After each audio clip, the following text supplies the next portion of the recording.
नमस्कार दोस्तों, डेट है आज की 8 जून 2021 और स्वागत है आपका एडिटोरियल डिस्कशन में। 3 इश्यूज आज हम डिस्कस करेंगे। पहला आर्टिकल हम डिस्कस करेंगे इंडियन एक्सप्रेस का मॉडल टेनेंसी एक्ट से संबंधित इम्पोर्टेंट इशू है। दूसरा इशू हम डिस्कस करेंगे हिंदू का मेंटल हेल्थ स्ट्रेटजी से संबंधित, और तीसरा इशू हम डिस्कस करेंगे हिंदू का ही। अभी कुछ दिनों पहले चाइना और बांग्लादेश के बीच विवाद उत्पन्न हुआ था चाइनीज़ एम्बेसडर की एक स्टेटमेंट के कारण। इससे संबंधित चलिए डिस्कशन स्टार्ट करते हैं। First important article model tenancy act से संबंधित है। आप जीएस पेपर 2 और जीएस पेपर 3 के इन टॉपिक्स से आर्टिकल को रिलेट कर सकते हो। ये सारे एस्पेक्ट्स हम कवर करेंगे इस आर्टिकल की डिस्कशन में। देखो, आपने मुखर्जी नगर में और राजेंद्र नगर में मकान मालिकों के द्वारा स्टूडेंट्स को हरास करने के काफ़ी किस्से सुने होंगे। जैसे कई बार मकान मालिक पानी बंद कर देते हैं, काफ़ी बार रूम छोड़ने पर सिक्योरिटी डिपॉजिट जो शुरुआत में लिया था वो वापस नहीं करते हैं। देखो, ऐसी चीज़ें होती तो हर जगह पे हैं, जहाँ मतलब देश के विभिन्न हिस्सों में मकान मालिकों और स्टूडेंट्स के बीच डिस्प्यूट सामने आता है, कन्फ्लिक्ट सामने आता है। लेकिन स्टूडेंट एरिया में थोड़ा ज़्यादा होता है, क्योंकि मकान मालिकों को लगता है स्टूडेंट्स तो कमज़ोर कड़ी हैं, इनको परेशान कर दिया जाए तो भी ये कुछ नहीं करेंगे, इनका फोकस पढ़ाई पर है। इससे ना सिर्फ देखो किराएदारों को नुकसान होता है, जैसे स्टूडेंट्स को तो बहुत ज़्यादा नुकसान होता है। पीस ऑफ माइंड जो है वो ख़राब हो जाती है अगर मकान मालिक इस प्रकार से तंग करने लगता है, पढ़ाई पे फोकस थोड़ा सा कम हो जाता है। इससे देखो मकान मालिकों को भी नुकसान होता है। हम इस आर्टिकल में जानेंगे कैसे, और देश को भी नुकसान होता है। इसीलिए कैबिनेट ने अब मॉडल टेनेंसी एक्ट को अप्रूवल दे दिया है। मकान मालिक और किराएदार की रिलेशनशिप क्या होनी चाहिए डिटेल से डिफाइन किया गया है इस मॉडल टेनेंसी एक्ट में। वैसे तो देखो, इस मॉडल टेनेंसी एक्ट का जो ड्राफ्ट है वो ministry of housing and urban affairs ने 2019 में जनता के सामने रखा था, लेकिन कैबिनेट ने अप्रूवल दिया है अभी। लेकिन अभी भी एक दिक्कत है। दिक्कत क्या है? देखो, लैंड जो है वो एक स्टेट सब्जेक्ट है, तो ये स्टेट के डोमेन में आता है हाउसिंग मार्केट पर किसी प्रकार का कानून बनाना। तो ये जो सेंटर ने मॉडल टेनेंसी एक्ट बनाया है ना, ये सिर्फ एक आइडियल एक्ट है। अब विभिन्न स्टेट्स पर डिपेंड करता है, या तो इस मॉडल टेनेंसी एक्ट को पूरी तरह से इंप्लीमेंट कर दें, जैसे सारे के सारे जो इस मॉडल टेनेंसी एक्ट में प्रोविजंस हैं वही कानून विभिन्न स्टेट्स अपने अपने स्टेट में लागू कर सकते हैं, या फिर 2-3 जो उनको अच्छे प्रोविजन लगते हैं वो लागू कर सकते हैं। मतलब मर्जी स्टेट्स की चलेगी। सेंटर ने तो एक मॉडल टेनेंसी एक्ट बना के दे दिया कि भैया आपको इस हिसाब से बनाना है, अब आपकी मर्जी है, आप बनाना चाहते हो या फिर नहीं बनाना चाहते हो, ये आपकी मर्जी, क्योंकि लैंड जो है वो एक स्टेट सब्जेक्ट है। इसके बाद इससे पहले कि हम ये डिस्कस करें इस मॉडल टेनेंसी एक्ट के प्रोविजंस क्या हैं, हम ये जानते हैं कि आखिरकार इस प्रकार के मॉडल टेनेंसी एक्ट को लाने की आवश्यकता पड़ी ही क्यों। ये सारे पॉइंट्स हैं। सबसे first point, shortage of adequate housing. देखो, बहुत सारे लोग ऐसे होते हैं जिनका सेकंड और थर्ड होम भी होता है, मतलब उनके पास 3-4 हाउसेस होते हैं, एक घर में वो रहते हैं, बाकी घर बिल्कुल खाली पड़े होते हैं, लेकिन वो किराए पे नहीं चढ़ाते। क्यों? उनको डर लगता है कि अगर मकान किराए पर देंगे तो शायद जो किराएदार है वो कब्जा करके बैठ जाएगा। तो ये जो ट्रस्ट डेफिसिट है ना मकान मालिक और किराएदार के बीच, ये हाउसिंग मार्केट को ग्रो करने से रोकता है। Next, restricting nature of current rental लाज। जो करंट रेंटल लाज हैं उनमें एक दिक्कत ये है कि मकान मालिक जो है वो किराया एक लिमिट से ज़्यादा नहीं बढ़ा सकता। मतलब कहीं कहीं पर इस प्रकार का प्रोविज़न मुंबई जैसी सिटीज़ में लागू है, तो अभी भी मकान मालिकों को पुरानी कीमतों पर अपना जो मकान है वो किराए पर चढ़ाना पड़ रहा है। तो वो बहुत से मकान मालिक फिर चढ़ाते ही नहीं है, उनको लगता है इतना कम किराया मिलेगा, और इससे नुकसान किसको होता है?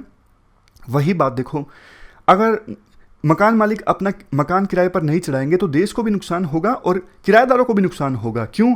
क्योंकि सप्लाई कम हो जाएगी फ्लैट्स की। अगर मकान मालिक किराए पर मकान चढ़ाएंगे नहीं, सप्लाई कम हो जाएगी तो डिमांड बढ़ जाएगी, रेट बढ़ जाएंगे। अगर ज़्यादा फ्लैट्स, ज़्यादा हाउसेज किराए के लिए खाली होंगे तो कंपटीशन ज़्यादा होगा, कम किराए पर किराएदार को मकान मिल जाएगा।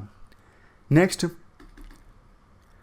Poor private participation in rental housing sector.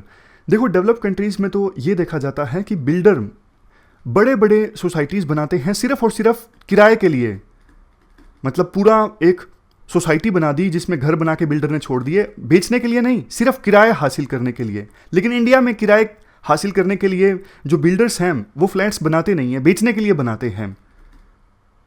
और फ्लैट्स की शॉर्टेज है, इसलिए देखो माइग्रेंट वर्कर्स जो काम करने के लिए आते हैं उनको भी प्रॉपर हाउसेस मिलते नहीं हैं, इस वजह से स्लम डेवलप होने लगते हैं। तो इन सब जरूरतों को देखते हुए एक मॉडल टेनेंसी एक्ट को लाने की आवश्यकता महसूस हुई। अब इसके बाद हम डिस्कस करते हैं इस मॉडल टेनेंसी एक्ट के एम क्या हैं। सबसे पहला एम ये है, ये इंश्योर करना कि रेंटल हाउसिंग मार्केट ग्रो करे और देश की तरक्की में कंट्रीब्यूट करे। दूसरा aim, housing for all by 2022 के एम को अचीव करना। ये देखो तभी अचीव होगा ना जब किराएदारों को सस्ते दामों पर फ्लैट्स मिलेंगे किराए के लिए। तीसरा एम, अभी देखो ये रेंटल हाउसिंग की जो मार्केट है ना बहुत ज़्यादा इनफॉर्मल है। मतलब आपने भी देखा होगा मुंह जुबानी बातें बोल दी जाती हैं कि हाँ आप 1 महीने का नोटिस दे दीजिएगा, रेंट एग्रीमेंट साइन नहीं होते। तो इसी का फ़ायदा उठा के बाद में मकान मालिक जो हैं वो किराएदारों को एक्सप्लॉइट करते हैं। अब मॉडल टेनेंसी एक्ट में ये प्रोविज़न किया भी गया है कि जो वर्ड्स वाले एग्रीमेंट है ना वो एप्लीकेबल नहीं होंगे। औपचारिक रूप से आपको रेंट एग्रीमेंट साइन करवाना होगा, तभी वो रेंट एग्रीमेंट लागू होगा। सिर्फ बोलने से काम नहीं चलेगा। कवरेज की बात अगर करें, ये रेजिडेंशियल प्रॉपर्टीज़ के लिए, कॉमर्शियल प्रॉपर्टीज़ के लिए और एजुकेशनल यूज़ वाली जो प्रॉपर्टीज़ हैं उन पर लागू होगा, लेकिन इंडस्ट्रियल यूज़ वाली जो प्रॉपर्टीज़ हैं उन पर लागू नहीं होगा। होटल्स और लॉजेस जो हैं उनको भी कवर नहीं करता है ये एक्ट है। और ये एक्ट जो है वो फ्यूचर में जो मकान किराए पर लिए जाएंगे ना उनके लिए लागू होगा। ऑलरेडी अगर कोई किराए पर रह रहा है उनके लिए ये एक्ट लागू नहीं होगा। अब इसके बाद हम इस एक्ट के मुख्य फीचर्स की बात करते हैं। मुख्य फीचर्स की अगर हम बात करें,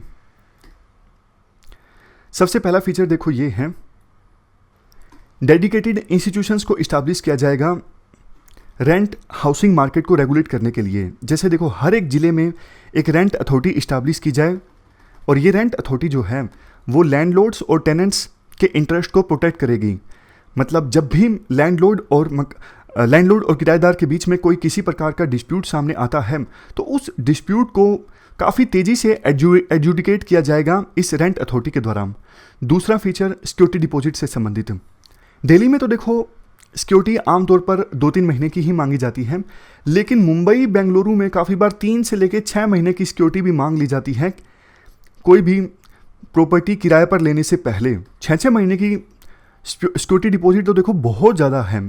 तो इसीलिए इस मॉडल टेनेंसी एक्ट में प्रोविज़न किया गया है कि मैक्सिमम जो मकान मालिक हैं सिर्फ 2 महीने की सिक्योरिटी डिपॉजिट ले सकता है, इससे ज़्यादा नहीं। मान लीजिए किराया प्रॉपर्टी का 15,000 है तो आप सिर्फ 30,000 सिक्योरिटी डिपॉजिट ले सकते हो, इससे ज़्यादा नहीं। नेक्स्ट प्रोविज़न ये है, जो प्रॉपर्टी ओनर है वो देखो अपनी प्रॉपर्टी के लिए रेंट इंक्रीज कर सकता है, लेकिन इसके लिए रेंट एग्रीमेंट में जो टर्म्स एंड कंडीशंस हैं उनको चेंज करना होगा। और इस प्रकार का नया एग्रीमेंट बनवाने के लिए या फिर ऑलरेडी जो एग्रीमेंट है उसकी टर्म्स एंड कंडीशन में बदलाव करने के लिए लैंड ओनर को एक नोटिस देना होगा किराएदार को, और ये नोटिस 3 महीने पहले देना होगा। ऐसा नहीं कि मान लीजिए महीना खत्म होता है 30 तारीख को और उसी दिन मकान मालिक बोल दे कि इस महीने आपका जो रेंट है वो ज़्यादा होगा। नहीं भैया, 3 महीने का नोटिस दीजिए आप, तब जाके आप एग्जिस्टिंग एग्रीमेंट में टर्म्स एंड कंडीशंस को चेंज कर सकते हो और किराया इंक्रीज कर सकते हो। नेक्स्ट प्रोविज़न, काफ़ी बार देखो प्रॉपर्टी ओनर्स को ये डर लगता है कि किराएदार मकान पर कब्जा करके बैठ जाएगा। तो इस चीज़ को एड्रेस करने के लिए ये कहा गया है कि अगर मकान मालिक सारी टर्म्स एंड कंडीशंस पूरी कर देता है रेंट एग्रीमेंट के अकॉर्डिंग और फिर भी किराएदार मकान को खाली नहीं करता है, तो फिर जब ये एग्रीमेंट पूरा हो जाता है ना तो आने वाले 2 महीनों के लिए जो किराया है मकान मालिक वो डबल कर सकता है और फिर उसके बाद किराया जो है वो 4 गुना किया जा सकता है। नेक्स्ट पॉइंट है एंट्रिंग ऑफ रेंटल प्रीमिसेस। काफ़ी बार देखो इस चीज़ को लेके विवाद पैदा हो जाता है लैंड ओनर और टेनेंट के बीच में। टेनेंट का ये कहना होता है कि मैंने फ्लैट रेंट पर ले लिया है तो अब मकान मालिक का फ्लैट में आने का कोई मतलब बनता नहीं है। तो इस डिस्प्यूट को एड्रेस करने के लिए प्रोविज़न ये किया गया है मॉडल टेनेंसी एक्ट में कि जो मकान मालिक हैं वो देखो कुछ कंडीशंस में रेंटेड फ्लैट में, मतलब जो फ्लैट मकान मालिक के द्वारा रेंट पर दिया गया है उसमें आ सकता है, जैसे प्रॉपर्टी को इंस्पेक्शन करने या फिर कोई नोटिस सर्व करने। लेकिन फ्लैट में आने से पहले मकान मालिक को 24 घंटे का नोटिस देना होगा, यानी किराएदार को बोलना होगा 24 घंटे पहले कि मैं आपके फ्लैट में आऊँगा 24 घंटे के बाद। इसके बाद कुछ और प्रोविजंस हैं, जैसे ऑलरेडी जो हमने डिस्कस किया, वर्बल एग्रीमेंट मान्य नहीं होंगे, आपको रिटन एग्रीमेंट करवाना होगा तभी वो मान्य होगा। नेक्स्ट, काफ़ी बार देखो ऐसा भी होता है, कुछ किराएदार फ्लैट को किराए पर लेके या फिर प्रॉपर्टी को किराए पर लेके फर्दर किराए पर दे देते हैं और बीच में कमीशन ले लेते हैं। जैसे 50,000 रुपये फ्लैट रेंट पर लिया और आगे फर्दर किराए पर दे दिया 55,000 में। इसे कहते हैं सब लेटिंग। सब लेटिंग देखो अलाउड तो है, लेकिन ये प्रॉपर्टी ओनर के कंसेंट के साथ ही हो सकता है, यानी जिसकी प्रॉपर्टी है उसको पता होना चाहिए कि मेरी प्रॉपर्टी को फर्दर रेंट पर दे दिया गया है। नेक्स्ट प्रोविजन देखो, रेंट एग्रीमेंट में जितना प्रोविजन है, मान लीजिए 11 महीनों के लिए प्रॉपर्टी को रेंट पर दी गया है, उससे पहले भी मकान मालिक के द्वारा प्रॉपर्टी को खाली करवाया जा सकता है कुछ कंडीशंस में, जैसे पब्लिकली उत्पात मचाना, प्रॉपर्टी को डैमेज करना या फिर इमोरल और इलीगल पर्पजेस के साथ में प्रॉपर्टी का इस्तेमाल करना।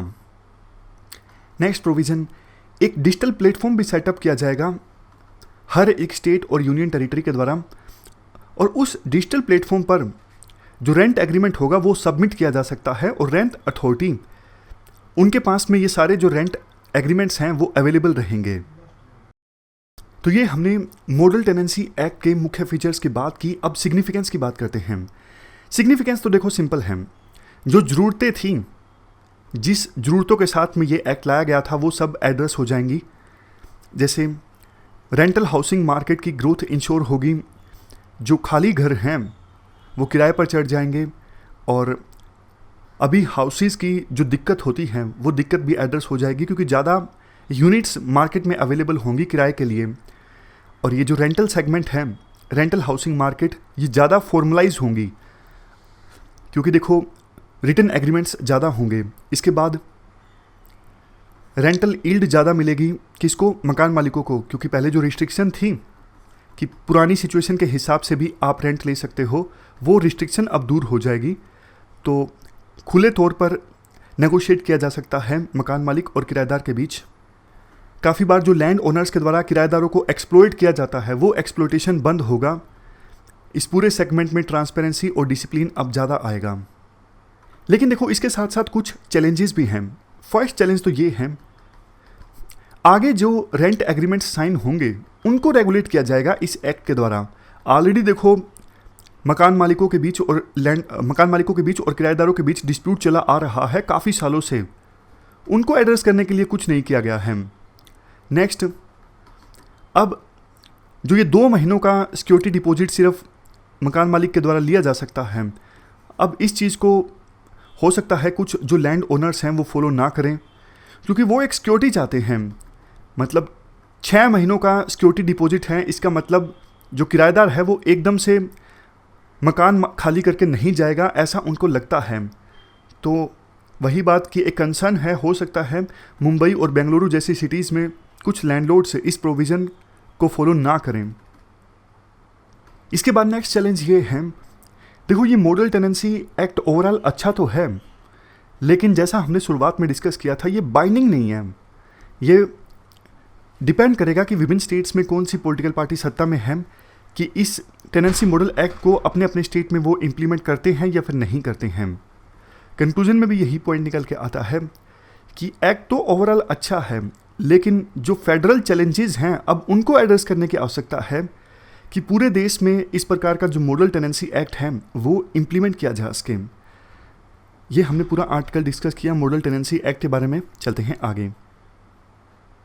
Next article mental health issues से संबंधित है। आप जीएस पेपर 2 के इस टॉपिक से आर्टिकल को रिलेट कर सकते हो। ये सारे एस्पेक्ट्स हम कवर करेंगे इस आर्टिकल के डिस्कशन में। देखो इस कोविड-19 की महामारी में ज़्यादा मेंटल हेल्थ इश्यूज सामने आ रही हैं विभिन्न इंडिविजुअल्स में। मेंटल हेल्थ जो है वो देश के लिए एक बड़ा मेजर चैलेंज है। WHO के अनुसार वो पेशेंट्स जिनमें किसी न किसी प्रकार का सीवियर मेंटल डिसऑर्डर होता है वो आमतौर पर 10 से 25 साल कम जीते हैं। WHO के 72% मेंबर स्टेट्स ऐसे हैं जिनकी अलग से कोई ना कोई स्पेशल मेंटल हेल्थ की पॉलिसी है। इंडिया की अगर हम बात करें, इंडिया ने नेशनल मेंटल हेल्थ पॉलिसी को इंट्रोड्यूस किया था 2014 में। 2017 में एक एक्ट भी आया था, मेंटल हेल्थ केयर एक्ट, जिसने पुराने 1987 के mental health care act of 1987 को रिप्लेस किया था। इसके अलावा देखो, इंडिया में अलग से एक नेशनल हेल्थ मिशन में भी मेंटल हेल्थ को एड्रेस करने का प्रोविज़न है। नेशनल एडोलसेंट हेल्थ प्रोग्राम और आयुष्मान भारत, इन सभी प्रोग्राम्स में मेंटल हेल्थ इश्यूज़ को एड्रेस करने का कोई ना कोई कंपोनेंट ज़रूर है, लेकिन ये इनफ नहीं है। मेंटल हेल्थ इश्यूज़ को एड्रेस करने के लिए अभी देश को बहुत कुछ करने की आवश्यकता है। अगर बेसिक्स की हम बात करें, मेंटल हेल्थ होता क्या है? WHO देखो मेंटल हेल्थ को डिफाइन करता है वेलबींग की वो स्टेट जिसमें हर एक इंडिविजुअल अपना पोटेंशियल रियलाइज करता है, वो लाइफ के नॉर्मल स्ट्रेस को आसानी से झेल जाता है और वो प्रोडक्टिविटी के साथ काम कर पाता है। तो ऐसी जो स्टेट है वो मेंटल हेल्थ वेलबींग की स्टेट है। और मेंटल इलनेस में कौन कौन से इश्यूज आते हैं? Anxiety disorder, psychotic disorder, mood disorder, substance use disorder, personality disorder, eating disorder, even suicide, ये सब मेंटल इलनेस के एग्जाम्पल्स हैं। हालांकि देखो, सभी जो सुसाइड्स हैं वो मेंटल इलनेस के कारण नहीं होते, लेकिन ज़्यादातर जो सुसाइड्स होते हैं वो मेंटल इलनेस के कारण ही होते हैं।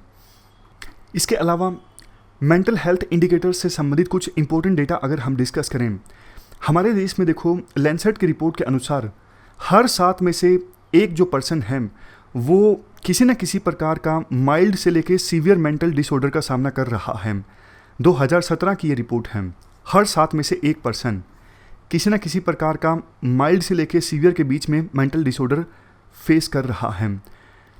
और देखो, अगर हम कंट्रीब्यूशन डिस्कस करें, 1990 में टोटल इंडिया में जो डिजीज़ बर्डन है उसमें मेंटल डिसऑर्डर्स का कंट्रीब्यूशन कम था, लेकिन 2017 आते आते मेंटल डिसऑर्डर्स का कंट्रीब्यूशन टोटल डिजीज़ बर्डन में बढ़ गया है।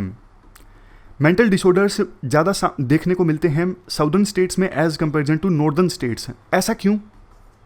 ऐसा देखो इसलिए क्योंकि साउदर्न स्टेट्स में मॉडर्नाइजेशन, अर्बनाइजेशन, डेवलपमेंट, ये सब चीज़ें ज़्यादा हैं। तो आम तौर पर आपने भी नोटिस किया होगा, शहरों की लाइफ थोड़ी ज़्यादा ऐसे होती है कि पर्सन जो है वो अपने कामकाज से आइसोलेट हो गया है, फैमिली से आइसोलेट हो गया है। तो अर्बनाइजेशन, मॉडर्नाइजेशन, डेवलपमेंट जैसे जैसे होती है, इस प्रकार के जो मेंटल डिसऑर्डर्स हैं वो ज़्यादा सामने आते हैं। तो साउदर्न स्टेट्स ज़्यादा डेवलप्ड हैं as comparison to northern states. Next report में ये कहा गया कि फीमेल्स में मेंटल डिसऑर्डर या फिर यूँ कहें डिप्रेसिव डिसऑर्डर्स ज़्यादा देखने को मिलते हैं। क्यों? May be sexual abuse, gender discrimination और जन्म से पहले और जन्म के दौरान के इश्यूज़ के कारण जो स्ट्रेस होता है उसकी वजह से फीमेल्स में जो डिप्रेसिव डिसऑर्डर्स हैं वो ज़्यादा होते हैं as comparison to males. But देखो, फीमेल्स कम सामने आती हैं इस प्रकार के डिसऑर्डर्स को एड्रेस करवाने के लिए। जैसे एक किरण हेल्पलाइन है, 24 घंटे 7 दिन ये हेल्पलाइन काम करती है। इस प्रकार के इश्यूज़ के लिए कोई भी पर्सन काउंसलिंग अवेल कर सकता है, फ्री है ये हेल्पलाइन।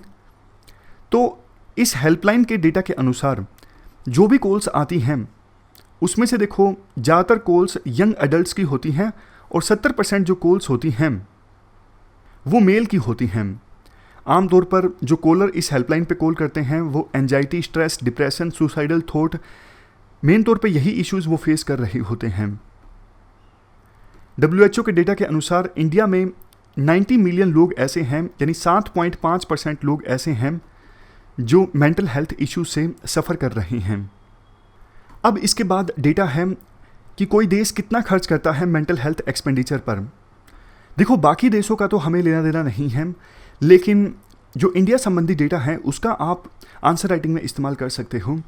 आपको पता है वैसे ही इंडिया का खर्चा हेल्थ एक्सपेंडिचर पर काफ़ी कम होता है, और जितना इंडिया हेल्थ एक्सपेंडिचर पर खर्च करता है उसका सिर्फ 1.3% खर्च करता है मेंटल हेल्थ पर। लेकिन देखो, अगर मेंटल हेल्थ इश्यूज़ के इलाज के लिए व्यवस्था की हमारे देश में बात करें, व्यवस्था इतनी ज़्यादा अच्छी नहीं है।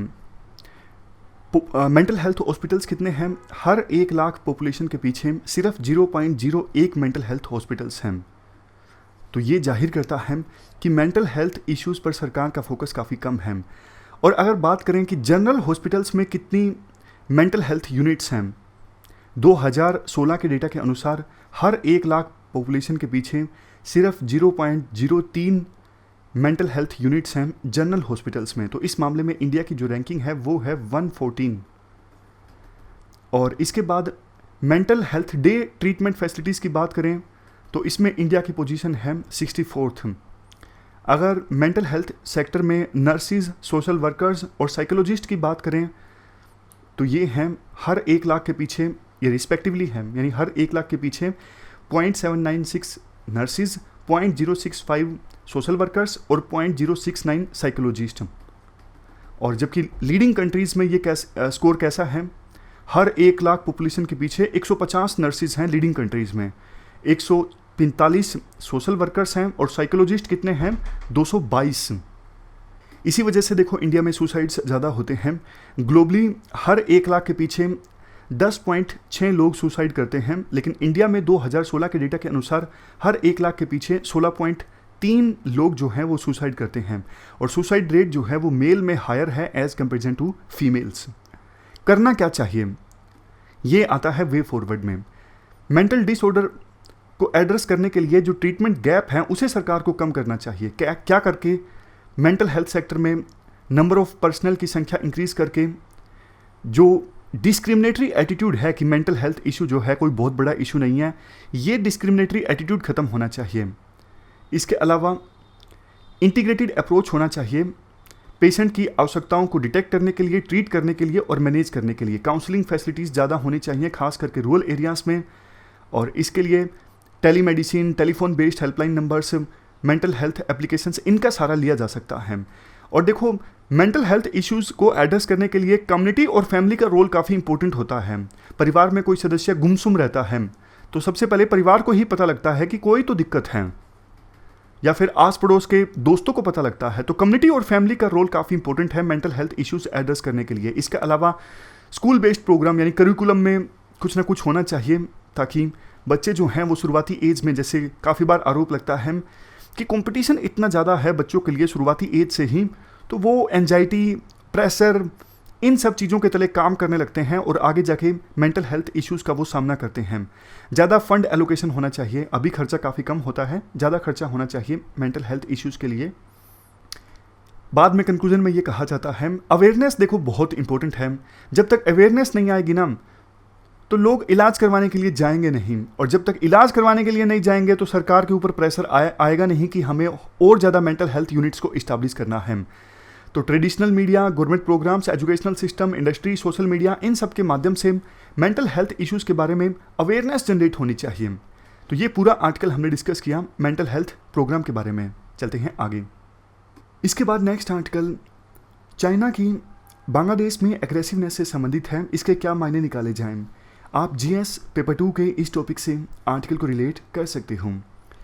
देखो कुछ दिनों पहले की ये बात है, बांग्लादेश में चाइना के जो एम्बेसडर हैं उन्होंने एक स्टेटमेंट दी कि अगर बांग्लादेश क्वाड को ज्वाइन करता है तो इससे बांग्लादेश और चाइना के बीच जो रिलेशंस हैं वो डैमेज होंगे। तो ये तो एक प्रकार से सीधा सीधा बांग्लादेश को धमकी थी चाइना की तरफ से कि आपने अगर क्वाड जो 4 देशों का एक ग्रुप है इसे ज्वाइन किया तो इसका खामियाजा आपको भुगतना पड़ेगा। इसके जवाब में बांग्लादेश के फॉरेन मिनिस्टर ने भी काफ़ी स्ट्रिक्ट स्टेटमेंट दी। उन्होंने कहा कि बांग्लादेश एक इंडिपेंडेंट कंट्री है, सोवरेन कंट्री है, और ये बांग्लादेश का अधिकार है कि वो अपनी फॉरेन पॉलिसी कैसे फॉर्मुलेट करता है, कोई भी देश इसमें इंटरफेयर नहीं कर सकता। लेकिन देखो ध्यान देने वाली बात ये है कि बांग्लादेश को ना तो ऑफर गया था क्वाड का, मतलब ऐसा कोई डिसीजन बांग्लादेश को नहीं लेना था कि क्वाड को ज्वाइन किया जाए या फिर ना किया जाए, क्योंकि क्वाड के तरफ से अभी ऑफर आया ही नहीं है। क्वाड में अभी सिर्फ 4 देश हैं, इंडिया, ऑस्ट्रेलिया, जापान, यूएसए, और अभी इस ऑर्गेनाइजेशन ने फैसला भी नहीं लिया है कि इस ऑर्गेनाइजेशन को एक्सपेंड किया जाए। तो फिर आखिरकार चाइना की तरफ से बांग्लादेश में इतनी ज़्यादा एग्रेसिवनेस क्यों देखने को मिली? इसका रीज़न है, राइटर आर्टिकल लिखा है हर्ष पंत ने। हर्ष पंत कहते हैं देखो क्वाड का जो आइडिया है ना, ये फॉर्मलाइज ना हो इसके लिए चाइना ने काफ़ी कोशिश की थी। इंडिया पर भी प्रेशर डालने की कोशिश की थी कि इंडिया क्वाड में ज़्यादा इंपॉर्टेंट रोल प्ले ना करे। जैसे मालाबार एक्सरसाइज का एग्जांपल लीजिए, एक बार 2007 के आसपास जब मालाबार एक्सरसाइज ऑर्गेनाइज हुई थी ना, जिसमें सिंगापुर, इंडिया, यूएसए, ऑस्ट्रेलिया इन सब देशों ने भाग लिया था, तो चाइना ने अपने सीरियस कंसर्न्स रेज किए थे इस प्रकार की एक्सरसाइज के अगेंस्ट। तो इंडिया प्रेशर में था। इवन ऑस्ट्रेलिया पर भी दबाव डाला था चाइना ने कि ऑस्ट्रेलिया इस प्रकार का जो ग्रुप है वो ना ज्वाइन करे। लेकिन अब तो आपको पता है क्वाड बन चुका है, यानी चाइना के सारे जो प्रयास हैं वो धरे के धरे रह गए। इवन क्वाड के डिफेंस मिनिस्टर्स की भी मीटिंग ऑर्गेनाइज हुई और कहा यह जा रहा है आने वाले समय में क्वाड जो ग्रुप है ये और ज़्यादा प्रोमिनेंस लेगा, यानी और ज़्यादा एक्टिवली काम करेगा चाइना के अगेंस्ट। लेकिन चाइना का अपने कंसर्न्स हैं इस ग्रुप को लेकर। चाइना का यूँ लगता है कि ये ग्रुप का मेन मकसद ही ये है कि हमें कंटेन करना, हमारे बढ़ते इन्फ्लुएंस को रोकना। इसलिए चाइना जो है वो चिंतित है। चाइना ने बार बार पब्लिकली ये स्टेटमेंट जाहिर की है कि ये छोटा सा ग्रुप है जिनका मकसद है एक देश की बढ़ती पावर को रोकना। इस प्रकार की स्टेटमेंट चाइना ने काफ़ी बार जाहिर की है। दूसरा देखो, इंडो पैसिफिक रीजन के लिए काफ़ी देश अपनी अपनी अलग से इंडो पैसिफिक स्ट्रेटजीज जो हैं वो रिलीज़ करते जा रहे हैं। जैसे यूरोपियन यूनियन ने भी अपनी इंडो पैसिफिक स्ट्रेटजी रिलीज़ की। इवन बांग्लादेश भी अलग से अपनी इंडो पैसिफिक स्ट्रेटजी रिलीज़ कर सकता है। चाइना के इससे अपने कंसर्न्स हैं। चाइना को लगता है इंडो पैसिफिक जैसा कोई कंसेप्ट है ही नहीं। इंडो पैसिफिक जो कंसेप्ट यूएसए के द्वारा दिया गया है, इसका मेन मकसद ही ये है चाइना को कंटेन करना। तो चाइना इंडो पैसिफिक वर्ड का ही नहीं इस्तेमाल करता, चाइना इस्तेमाल करता है एशिया पैसिफिक वर्ड का। चाइना को इंडो पैसिफिक वर्ड से ही दिक्कत है, जबकि विभिन्न देश अपनी इंडो पैसिफिक स्ट्रेटजी रिलीज करते जा रही हैं। इसीलिए चाइना को एक स्ट्रिक्ट सिग्नल देना था बांग्लादेश को, जो कि चाइना ने दिया इस स्टेटमेंट की सहायता से, जो चाइना के एम्बेसडर ने दी कि अगर बांग्लादेश क्वाड को ज्वाइन करता है तो इसके सीरियस रिपरकशंस होंगे चाइना और बांग्लादेश रिलेशंस में। अब देखो, ये दोनों चीज़ें चाइना नहीं रोक सका। यानी क्वाड को रोकना चाहता था चाइना, क्वाड बन गया। चाइना चाहता था इंडो पैसिफिक कंसेप्ट ज़्यादा सुर्खियों में ना आए, ज़्यादा प्रोमिनेंट ना हो, लेकिन ये इंडो पैसिफिक कंसेप्ट जो है काफ़ी ज़्यादा सुर्खियों में आया। इस पर डिस्कशंस हुई, विभिन्न देशों ने अपनी अपनी स्ट्रेटजीज भी रिलीज़ की। अब तीसरी चीज़ को चाइना होने से रोकना चाहता है, वो है कि क्वाड का अब एक्सपेंशन ना हो। चाइना को डर लगता है कि जो क्वाड ग्रुप है ये फ्यूचर में एक्सपेंड हो सकता है, अभी नहीं फ्यूचर में। तो चाइना पहले से ही डरा के रखना चाहता है विभिन्न छोटे छोटे देशों को कि देखो क्वाड को तो आपको किसी कीमत पे ज्वाइन करना ही नहीं है। चाइना पहले से रेड लाइन ड्रा करके रखना चाहता है, ताकि फ्यूचर में जब ये ग्रुप मेंबरशिप के लिए ओपन हो तो ये छोटे छोटे देश क्वाड को ज्वाइन ना करें। ये चाइना की रणनीति है। तो ये पूरा कंसेप्ट हमने डिस्कस किया।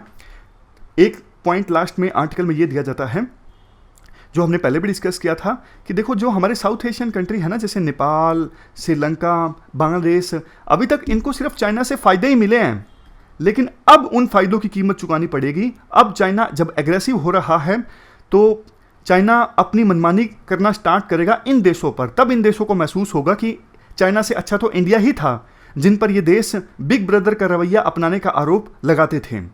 तो ये हमने पूरा आर्टिकल डिस्कस किया चाइना और बांग्लादेश के बीच इमर्ज हुए इशू के बारे में। ये थी हमारी आज की डिस्कशन। आज हमने 3 इश्यूज़ को डिटेल से डिस्कस किया। सबसे पहले मॉडल टेनेंसी एक्ट, दूसरे नंबर पे हमने डिस्कस किया मेंटल हेल्थ इश्यूज से संबंधित आर्टिकल को, और तीसरे नंबर पे चाइना और बांग्लादेश के बीच उत्पन्न हुए विवाद से संबंधित। तो आज के डिस्कशन में इतना ही। Thank you very much for discussion.